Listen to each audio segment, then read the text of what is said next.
once again, I never thought in my lifetime that I would see a situation like Roger Stone. This is someone who got convicted of working with the Russians to affect the election. And you're fucking Russians. That's what I'm saying. See? And Trump pardons him before he starts his sentence. This is the first president that has... I mean, usually they get pardoned at the end on their way out. He pardons them right there. He gives no fucks whatsoever. No. And he put it in place, and we're accepting it and normalizing it. And I'll tell you this. This is the first president in history that has more friends in prison than me. Literally. And I grew up on 135th, and I was like, this motherfucker knows more convicts than I do. Well, and now what people are saying is that if Trump loses the election, there's a legitimate worry that he's not going to leave the office. I don't worry about that. I don't worry about that. I don't know. Do you know why I don't worry about that? People are saying he might mobilize the National Guard to surround the White House and refuse to leave office. I don't worry about that. You know why? Because if he does lose, if he loses the presidency, that means a bunch of political allies lost too. And the one thing those motherfuckers are is self-preservationists.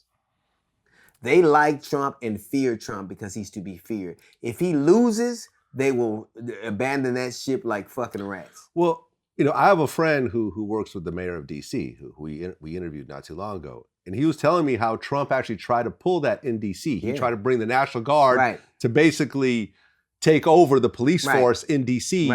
And the Secretary of Defense actually stopped it. Yeah. Now, Trump could have actually fired the Secretary of Defense and put someone else in that would agree with him, but at that point, he kind of backed off. So he's already trying to do this martial law kind of thing. Here's the thing. Just everybody's like, well, the polls were wrong before. The polls were actually not wrong. The numbers were wrong. The allocation of the numbers. Clinton did win by more votes. It was just that the way that they were parsed out was different. The problem and they always make these false equivalences. They go, well, you know, when Bush Sr. was running against Michael Dukakis, Bush Sr. was not an incumbent. Donald Trump has never been popular. And I'm not saying that he can't lose, obviously, because he can. But he can't win because obviously he can. But I'm saying this. We've never seen any president in modern history be upside down like this and won.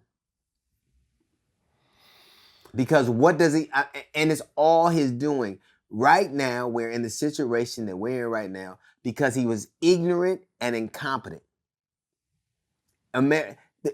Fuck a second term. He should be up for second-degree murder. Well, I think that's what he's worried about is that if he doesn't get reelected, all the wolves are just going to come in. And let me tell you something else. I think the Congress will improve. I think they'll gain more seats. I think that senators will lose more seats than they think they will. And so you won't have that shield. Now, all of a sudden, all the people that protected you before won't. And those other people will have come through an election where they saw what happened to the people in front of them. They're not going to be inclined.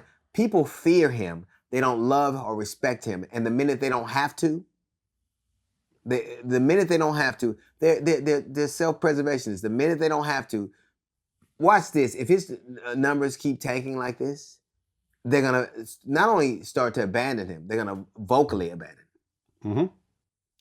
Can't wait.